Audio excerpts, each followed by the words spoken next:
Hold on. Hold on.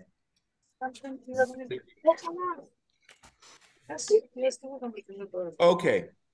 It's really nice to see everyone here. I want to welcome you all. We are recording this program. You stayed behind? No. Howard, 1 second. Howard, you'll unmute yourself in a second. We're very pleased. It is Sunday, November the 19th, 2023, and we have the honor of being with Howard Chandler. Howard, as we speak, is in Toronto, and we're here in Miami.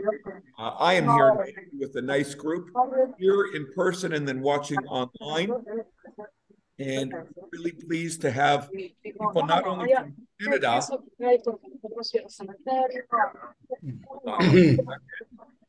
don't know what that noise is. Okay, good. But hopefully someone can unmute themselves there.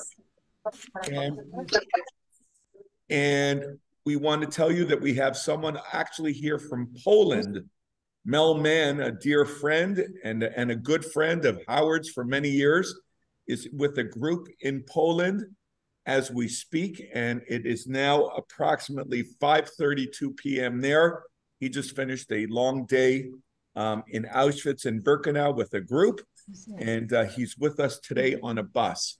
So I want to welcome you all today. This is a very special program. Howard Chandler, who you are going to meet in just a second, has been a very close family friend of ours since we were born. Howard and my late father were born in the same town and were the closest of friends for over 80 years. In fact, about 5 or 6 years ago, we did a program at Beth Shalom on staying best friends. What are the secrets of staying best friends for over 80 years? And it was a great program in the chapel, and Howard and my dad were there. It was very special. So we're honored, Howard, to have you. Howard, I would love you to introduce yourself to the group and tell us about you before I begin asking you a couple questions and leading you in a discussion. So, Howard, introduce yourself to our group and who you are. Hello, everybody. I'm glad to join you, and you join me. My name is Howard Chandler, as Mark pointed out. I was a buddy of his father's. We grew up together in Poland. And in those years, if I quote his father, he said, never in his wildest dreams did we dream that we reach an age like we did. Unfortunately, his father passed away not too long ago. Let him rest in peace. I grew up as a boy, like all other boys, in a system that was not right. It was not just. It might be lawful, but not exactly just. We grew up in a country where the great majority were Roman Catholics. Yeah. Poland being a country of Roman Catholics, and we had a population of 10% of the population were Jews. We were mistreated.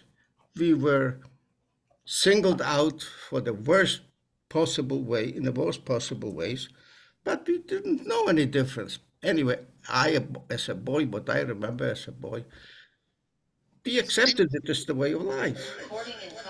But later on, we saw that Jewish people could do certain things and couldn't do other things. We consider ourselves good citizens of the country. Many of our boys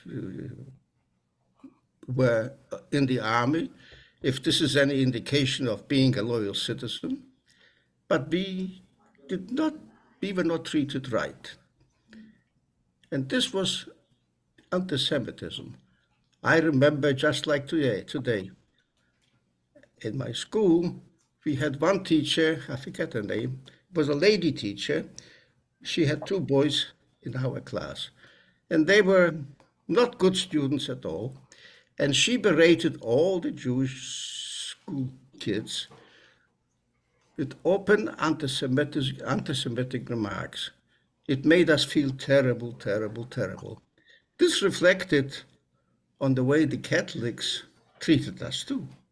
But on the other hand, there were other teachers who were nice.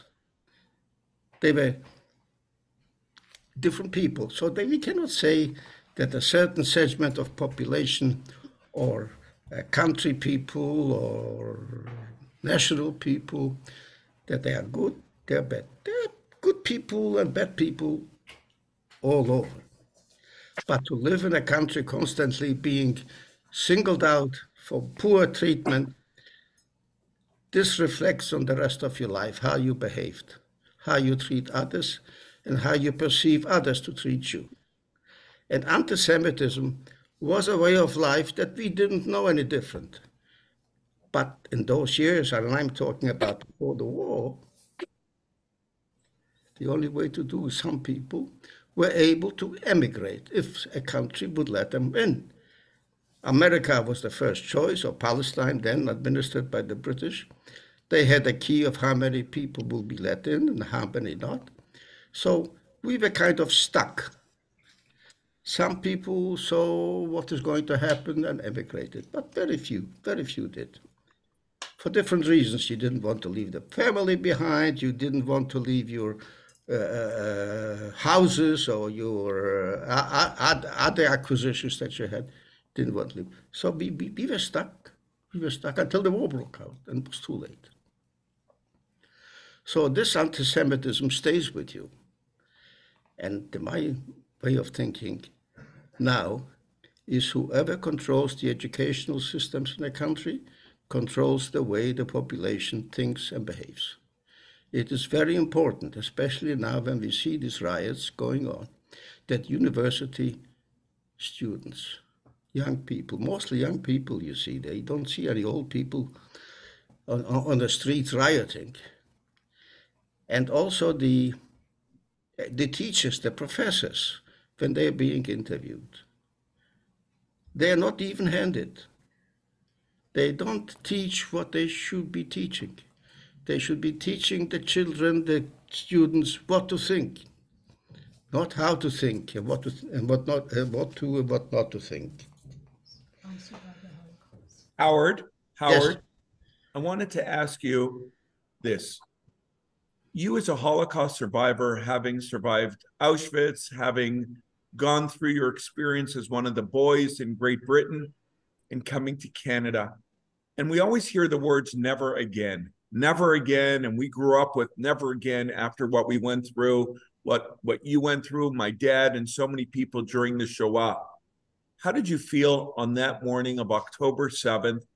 And what have you felt, first of all, just about what happened there in Israel? And then I want to ask you about what's going on here in North America and the rest of the world. But how did you feel about that day as you learned about it? You say never again.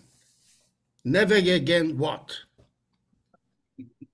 Many people don't understand that because they don't know what happened in the Holocaust, what brought it about, and how helpless we were.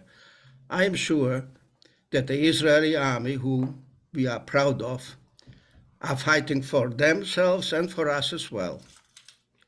And I'm sure they conduct themselves as soldiers should, not being accused of doing unwanted killings. I don't think anybody, particularly an Israeli soldier, takes pleasure in killing others. They are faced with an existential being. Never again, from the river to the sea. People don't understand what that means. So I hope they are ignorant about it, because what they are doing is absolutely shocking, absolutely shocking. When you hear these slogans again, I mean, words sometimes are worse than bullets. So we have to be aware of what is going on. As a Jewish community, we have to be united. There's no such thing as being Republican or Democrats. Everybody has to be united. We have a common enemy. In a state of war, innocent people get hurt. Nobody likes to see innocent people suffer and get hurt. They say, in Yiddish, they say, am hackt Holz, fallen Späne. If you chop wood, you create splinters. Unfortunately, some innocent people, especially the way the Hamas conduct the war, they put innocent civilians in front of them as human shields to conduct the war. I'm sure if they wouldn't be doing that, and if the civilians would be out of the way, the war wouldn't last a week, and the war would be over. They create and they employ things that were never heard of before, and unfortunately, a lot of people get influenced. Everybody, in any crisis, people, well-meaning people, always like to sympathize with the underdog. Sometimes they sympathized with us too, as being the underdog.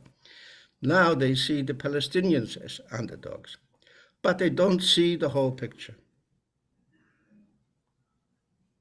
You know, Howard, I did a program last week with the changing narrative. You know, people seem to have forgotten what triggered all this on October 7th, this massacre of over 1,400 people. And people seem to have forgotten that. And so how did the narrative change from pity for what happened in Israel to this incredible rise of global anti-Semitism?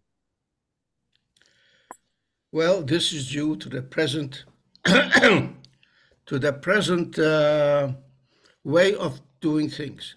You have internet, you have whatever you want to call it. The propaganda war, Israel is not very good at it. The Palestinians or the Hamas are much better at it.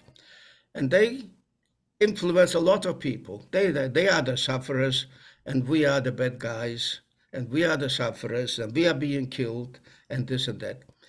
This is not a good picture. We are not very well represented in this way. Even when I watch, and I watch a lot of television now, but CNN and Fox News and CBC, we are not well represented at all. Our views and the truth is not what is being represented, and a lot of people fall for it, and they go out on the street and they demonstrate, so much and so often, so vociferously, that the politicians take advantage of it, and they also behave themselves or act what they want. They are not as strong as pro-Israel as at the beginning, demonstrating what really happened and why the war is on and who is involved. And unfortunately, Israel is getting a very bad press. And anti-Semitism is rising its ugly head. Every Tom, Dick, and Harry who who has anything heard about a Jew, people who never met a Jew, become anti-Semitic. How can you rationalize with people like that? Yeah, Howard, and when you see what's going on college campuses, you have spent most of these last 30 years teaching, educating. One of the things for the audience that's here today, Howard goes every summer for many years. Howard, you can explain more, with a group of non-Jewish teachers from Pittsburgh every year to Poland, including Howard's hometown of Wierzbnik, with one of his daughters or one of his kids, and the impact that he's made for so many years is really incredible. So how do you feel, Howard, when you see that on your when you see what's going on in Toronto and around the country and the world on college campuses? It is very sad, and it's also frightening, because you have to live amongst these people when everything settles down. I mean, this cannot go on forever. And it's very sad and it's frightening. And as Jewish people being singled out for actually what they are demonstrating against is to do away with the Jewish people. And I don't think these people mean that, because they do it mostly out of ignorance. But who's to say? Who's to say how many of them, given the chance, will repeat what happened in October the 8th or the 7th in Gaza, out of Gaza towards the villages and the kibbutzim and the moshavim. They go in and senselessly murder innocent civilians for no particular reason. Is this the world should expect the Jews to live with neighbors like this? If they don't, What about the university campuses? if they don't change their minds about their neighbors, what can we expect? I mean, these people have to be done away with. What's happening on the university campuses? What do you think of that? The university campuses have a role to play in this, and their role is not what is expected of institutions of learning, not in America, not in America. It's the biggest democracy in the world. We Jews are not going anywhere. We're not going anywhere.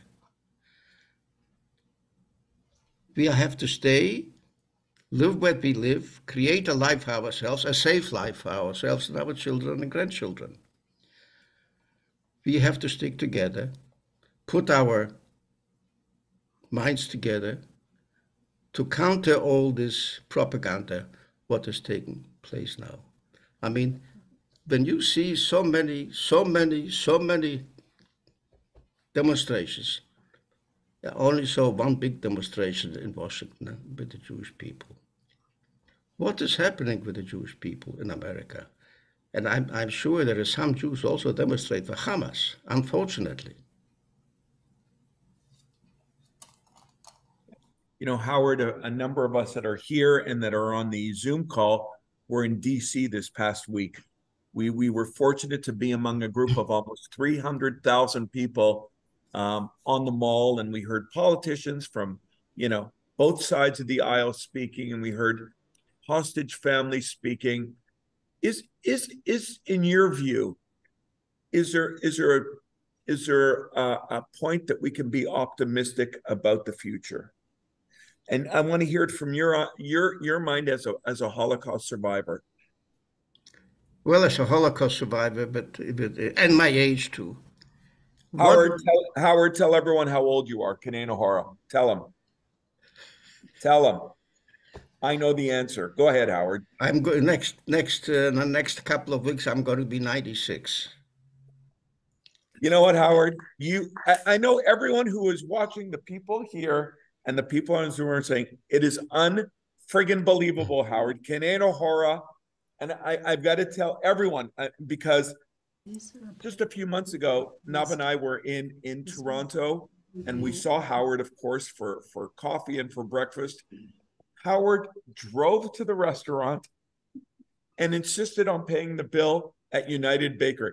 I owe you one, Howard. The next time I come in, I owe you. It's my turn to pay. God bless you, Howard. Go ahead. Well, the way we can be optimistic is to create a better world for everybody. I mean, we don't have to love each other, but we have to live with tolerance towards one another, with respect to one another. And this is what we have to do.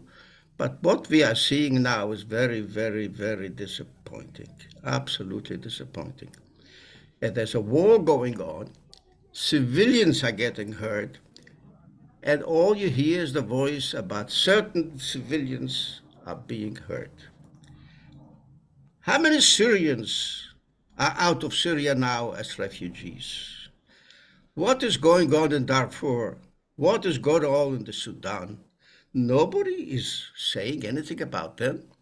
Is their lives not as worthy as anyone else's life? I am not saying that because they are suffering that we should be suffering.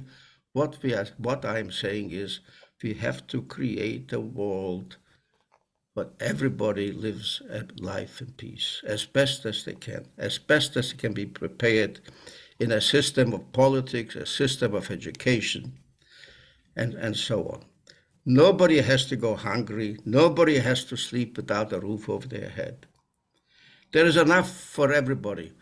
The question is, why is the world in such a mess as it is? It cannot go anywhere else. Everybody was looking to the greatest country in the world, and that is America. And I would include Canada as well. I love Canada better than I love the United States. No, I love them both. They've both been good to me and to my family and to other refugees, those who managed to come here. We created a life of ourselves. We contributed well to the countries of our adoption by choice. Why cannot this be emulated rather than having wars, conflicts, jealousies, and not live in peace? I mean, in Canada, I was not afraid to go into whether I chose it or not. I happened to be in a neighborhood. I went into a bakery, and I happened to see the Arabs there. They were making their pita bread and stuff like this. I felt okay. I didn't feel threatened. But I'm sorry to tell you, I live in a Jewish neighborhood now. It didn't start as a Jewish neighborhood, but it's a Jewish neighborhood now. And I go for a walk with my wife, who's handicapped. She goes with the walker, and I walk faster than her, and I turn around often so that she's okay. And I turn around, seeing that nobody should be behind me, shouldn't hurt me. And if this happens, I will get hurt, because I am not going to back down if I'm challenged. I am not going to back down. And I know I'm going to get hurt because of my age. So this is in the world that we saw, and this it has to stop. And the only people that can stop it are the politicians, unfortunately. And the politicians will act in a way that suits them. Politicians come and go. We have to influence our leaders, be they in the educational system, on the political system, on the economic system, that we are a peaceful people. We like to help those who are less fortunate than we are. We look after our own who are less fortunate, unfortunate. And it's unfortunately again that this conflict has brought so many people in opposing ways. Howard, I know the neighborhood you live in obviously very well, but I just read in another neighborhood not too far from you, at one of the Starbucks, there was vandalism and there was writing on the window. And we just celebrated 85 years since Kristallnacht. And a number of us were here in Miami Beach. The Holocaust Memorial here. And that began, with bookstores being burnt and vandalism and all that. Did it bring back anything when you heard about what happened at that Starbucks in Old Forest Hill Road, and what's going on in different areas? And there was also an incident in the Tenenbaum Chat School. In Toronto, we are fortunate to have the biggest Jewish school system outside of Israel. And in one of these schools, there was a bomb threat, and of course they had to vacate the school. There was searched, and there was nothing found. The thing is, who's crazy enough to do this? There's enough crazies going on there. Not everybody can be trusted, unfortunately. Did it bring back any memories for Of you? course it brings back memories. Of course it brings back memories.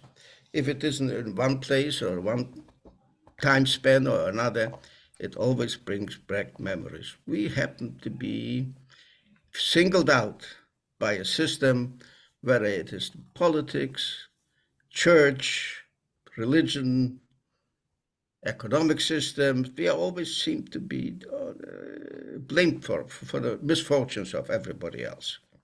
Unfortunately, we were hoping that in a country like in the States, with an open educational system, the truth are being taught about things, and people will act towards each other in a peaceful, friendly manner. But this shattered everything now. This shattered everything now.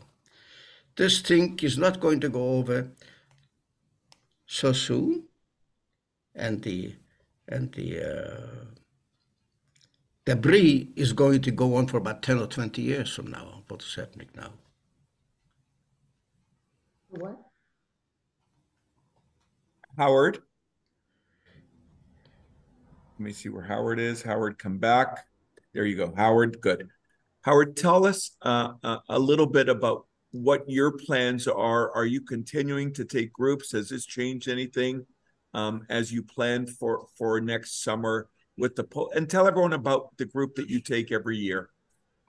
Well, fortunately, I was invited to accompany a group out of Pittsburgh called Classroom Without Borders, going back maybe 12 years, maybe about that. And we take a group of mostly educators from Pittsburgh and around Pittsburgh.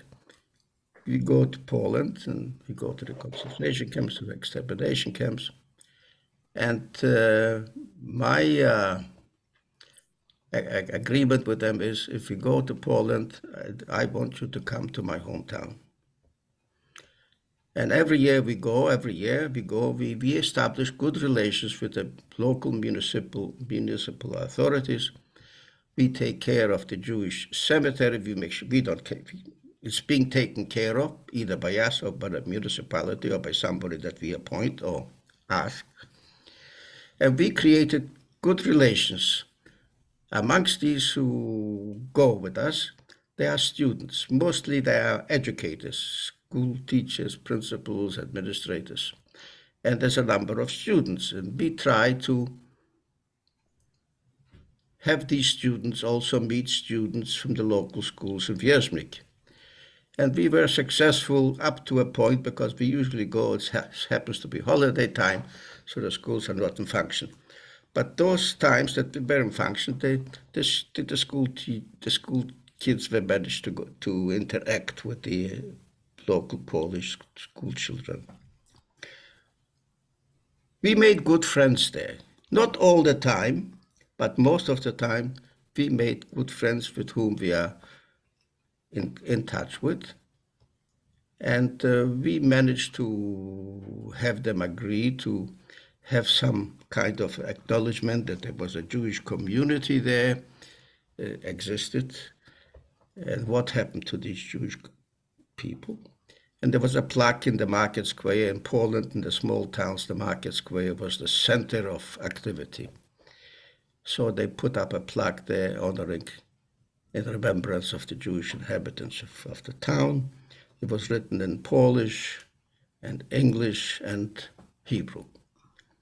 We accomplished that, and every time we come to the city, we have a very warm welcome. And speaking, even the mayor, when I spoke to he's a young mayor and a president now, in a town like Wierzbik, the mayor is not called mayor, he's called Mr. President. I think they do this according to the population of the city. And I don't think he met a Jew before. And he never knew what happened to the Jews there. Can you imagine, as a city president, a city mayor, didn't know. And I don't think that people know.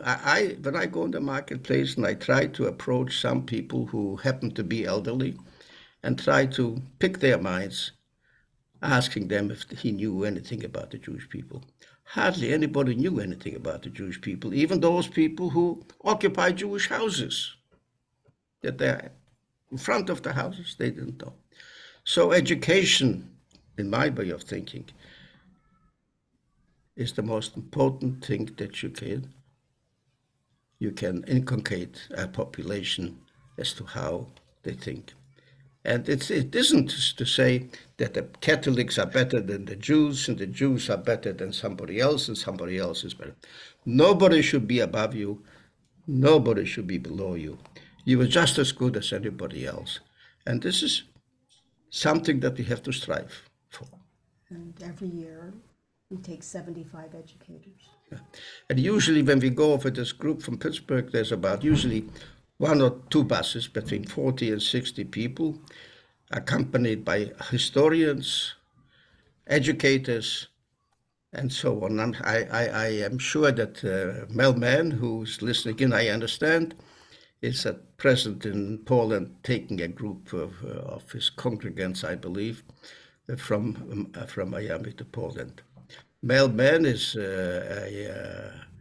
instrumental in organizing most of the tours from Miami to go to the March of the Living, of which I was also a participant in the years by.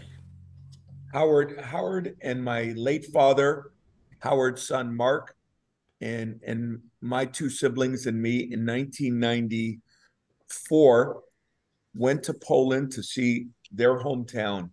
And I don't know why, but Howard and Elsa have three daughters, and we have one more sister. None of the girls went. It was just a boys' trip. And I'll never forget, we were sitting in the town at someone's apartment, and it was just 3 or 4 years after the end of communism. And so they were so worried that there were people listening in, that they put the music on, the radio on loud, so they wouldn't hear that there were Jewish people in their apartment. I remember it like yesterday. Howard, we're going to open it up now for any questions. So if you have any questions, I'm here with the group at the golf club. They'll tell me if they have any questions, and I'll read them to you. And if you have in the chat group, please list it there, and I'll read it out to Howard for him to be able to answer. Please ask anything you want. Howard can answer any question you have.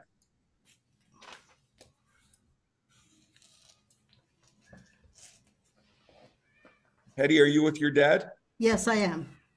Hetty, show yourself. Let everyone see who you are. Tell, where are you? Get over there for a second. Oops.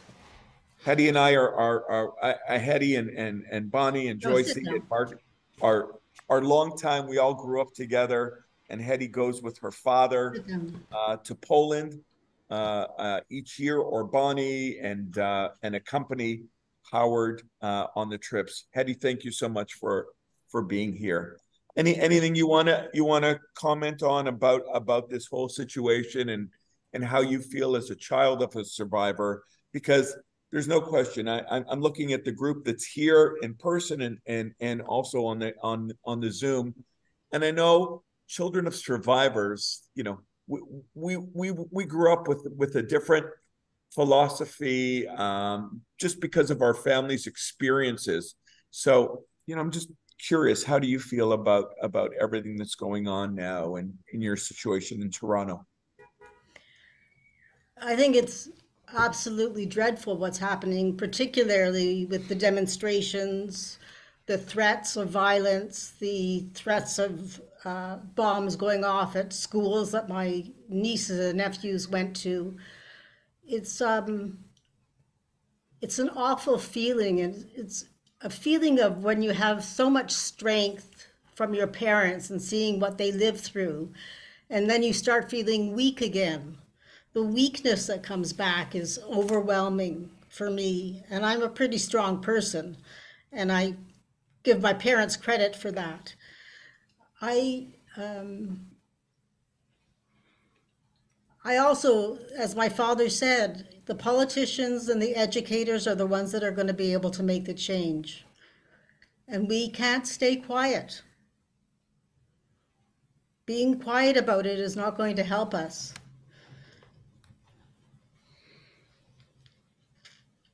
Are you involved? Do you have you had rallies in Toronto similar to what we had in Miami? We had a solidarity rally the week after everything started in October. Yes. And then of course we had our huge rally, our national rally in DC on Wednesday. Have you been Yes. involved with any of that? I personally did not go, but my parents went and my siblings went. I'm not a big person for demonstrations. I demonstrate in my own way. But there were demonstrations here. Yeah. Has there been any other types of vandalism or outward?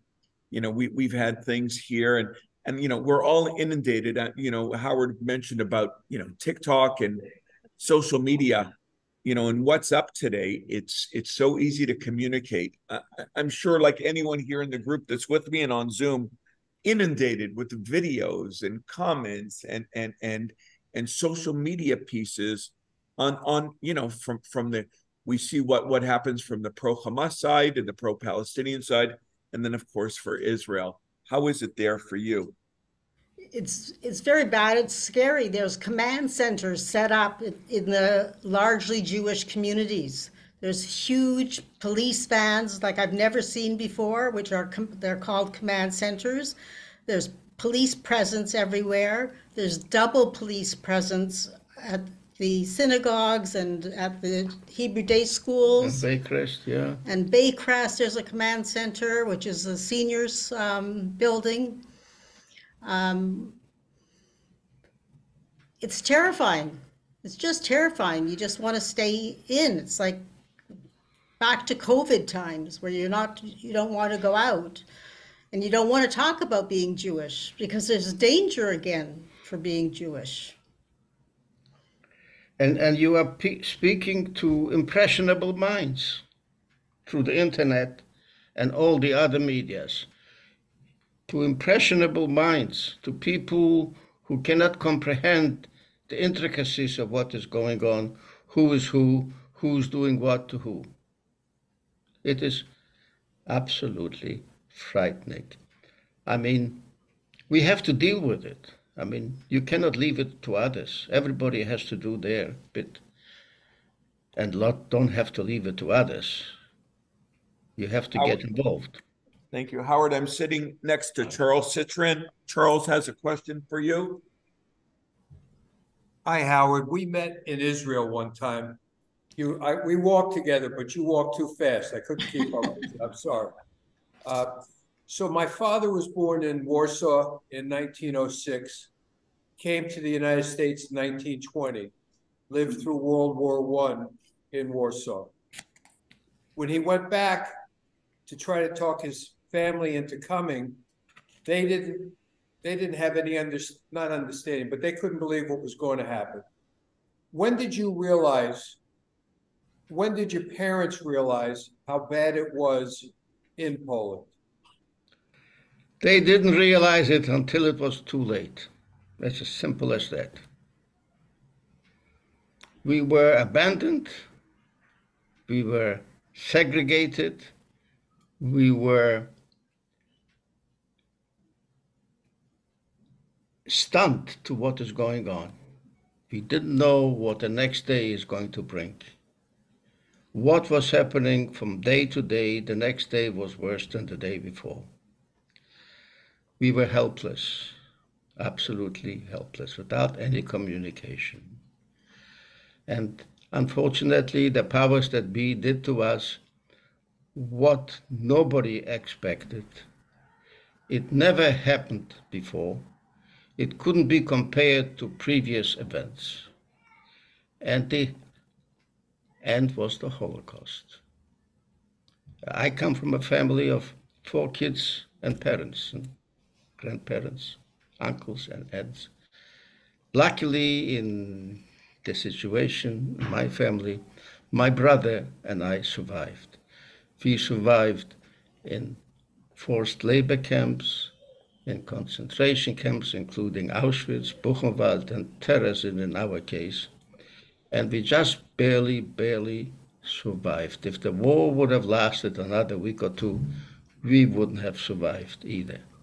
And this is how the situation was. And as survivors, knowing what happened, how it happened is a long story. Academics write books about it, experts write books about it, and they tell us what happened because we don't know, we didn't know. We were in hell and we didn't know where in the hell we've been.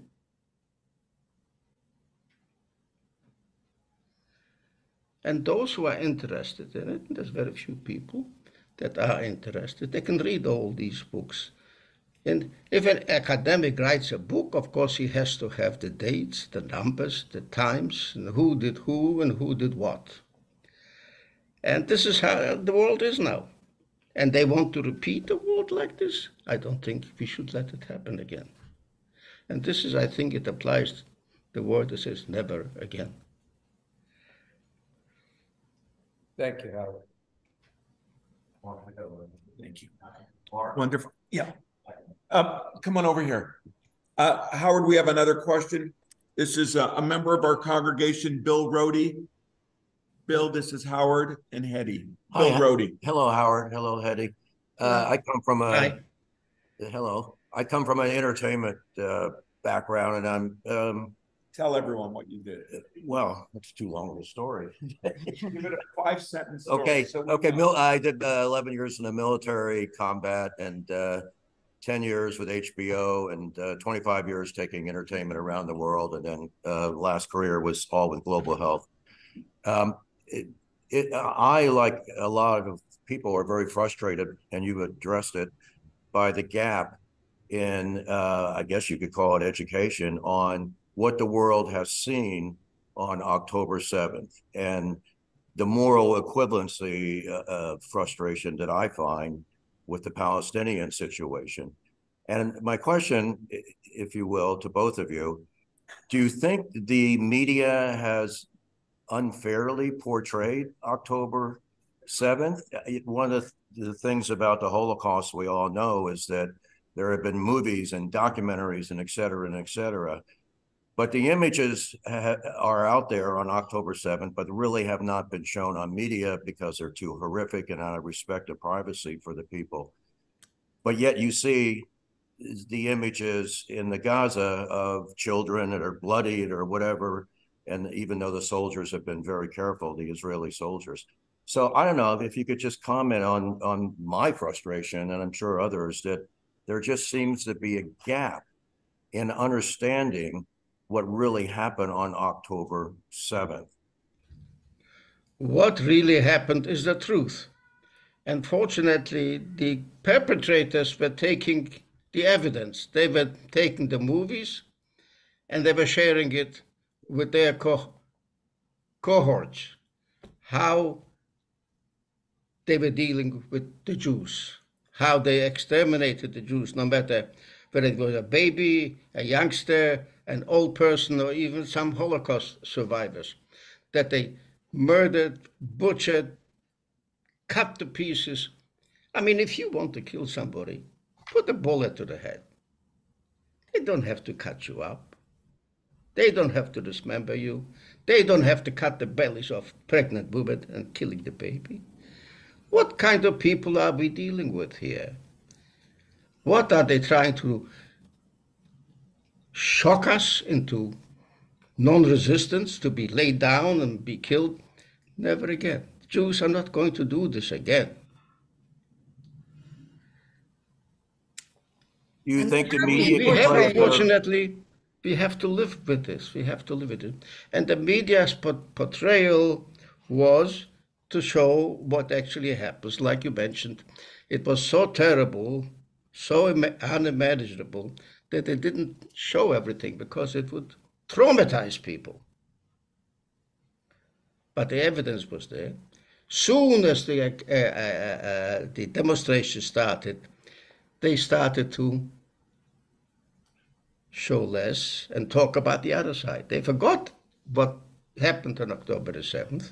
They're talking about the innocent civilian population, the Palestinian population. The Palestinian people, I feel sorry for them. Really, I feel sorry for them. They had bad leadership. They were holding them hostage to their way of thinking, to some purposes. It was quite evident to the leaders of Israel. The Palestinian people were dealing a bad hand. Their leadership cannot care about them one way or another as long as it suits their political purposes or religious purposes, for that matter. I feel really for them. Look at Israel. They absorbed all the Jews being kicked out of the Arab countries in Syria and Egypt and Morocco and Yemen. They came to Palestine, they came to Israel, they were absorbed in the populations. What did the Arab people do, the Arab populations, the Arab governments do for the Palestinian people? They created the war. They attacked Israel. They wanted to eliminate them. Fortunately, were not successful. Years went by, and they haven't relented. Now, what kind of mind, what kind of psychology can you attribute to a people like this? That the leadership, they're responsible for. When you talk to Israel, you talk to the government as the leadership, whatever they do, right or wrong. The leadership take responsibility. With the Palestinians, the leadership didn't look after their population. And they're the guilty ones. Eddie, any comments? Just that the media is skewing everything in favor of the Palestinians, making Israel look like the bad guys again, rather than them retaliating against a war that was waged against them on October 7th. They didn't start the war. I know that's part, it's part of the frustration that Bill was commenting on, and again, I talked about that changing narrative and how it evolved so quickly. So, as we come to the end of our interview, Howard, I want to, I grew up with you. You're family to me, and something that I always thought of you besides family is your strength. Howard's not a big guy. Physically, Howard's not. Howard, is that fair to say you're not a big guy? Fair to say? Fair to say. I know. Howard's a good card player. That's one thing about, I want to tell you that for years, one of my fondest memories of Howard and my dad were playing cards with each other at the pool in the winters here in Florida. And the joking that they had, they were like two kids, even in their 70s and 80s.